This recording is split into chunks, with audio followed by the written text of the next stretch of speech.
আসসালামু আলাইকুম রহমতুল্লাহ। আমি চাই যেন আমার এই ভিডিওটা পৃথিবীর আনাচে কানাচে সর্বোচ্চ জায়গাত যেন শেয়ার করা হয়।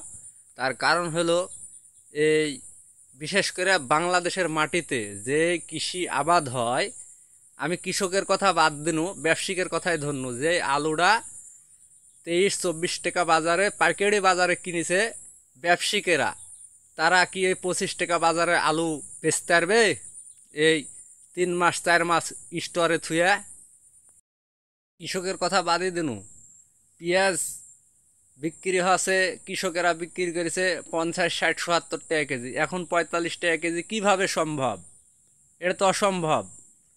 কেউ কখনো চাহাবে না যে আমার মালটা ঘাটতি যাক।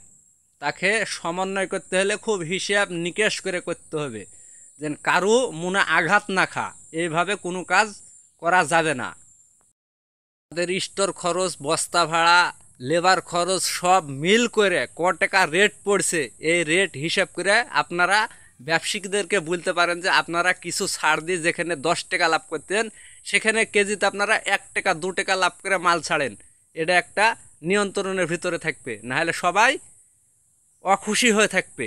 যা এই বাংলাদেশকে ঘুরাতে হলে অনেক সময় লেগে যাবে, কিন্তু বিভ্রান্তির ভিতর পড়ে থাকবে অনেক দিন। এই পৃথিবীতে অনেক যুগে যুগে নবী রাসূল আসিছে, পাঠাছে একমাত্র আল্লাহ পাক। তাই বড় বড় যেসব ক্ষমতা, যারা দেশ পরিচালনা করবে, এসবকে ক্ষমতা দেয়া মাত্রই একমাত্র আল্লাহ পাক।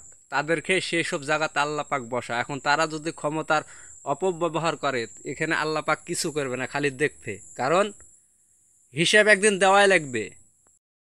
যত কষ্ট জ্বালা সব আসা পড়ে এই মুজরিমের পুরে, আর উপর মহলের লোক গেলে খুব শান্তিতে থাকে। এটাই বাস্তব সত্যি কথা। মানুষ সমান কখন হয়? মানুষ সমান হয় মৃত্যুর পরে। এর আগে মানুষ সমান হওয়ার চেষ্টা করে না। মৃত্যুর পরে আল্লাহ পাক জায়গা নির্ধারিত করে দিছে, এই সাধারণ জমিন সবার জন্য 3.5 হাত। মানুষ ঘুমের ঘরেও মৃত্যুবরণ করতে পারে। সেদিন তার ভুল বুঝতে পারবে, কিন্তু সেদিন তার কোনো অপশন থাকবে না। 1 কোটি টাকা বৈধ, আর 2 টাকা হলো অবৈধ। আপনি 1 কোটি টাকার ভিতরে ওই 2 টাকা ভরে দিবেন, ওই 1 কোটি টাকাও অবৈধ হয়ে যাবে। এটাই সত্যি কথা, কিন্তু এটা কেউ মানবে না। কারণ মানবে না কারণ আল্লাহ তার নিজের জ্ঞান বুদ্ধি বিবেক শক্তি দিয়েছে বুঝার মতন, কিন্তু সে বুঝবে না। বুঝবে মৃত্যুর পরে, এর আগে না।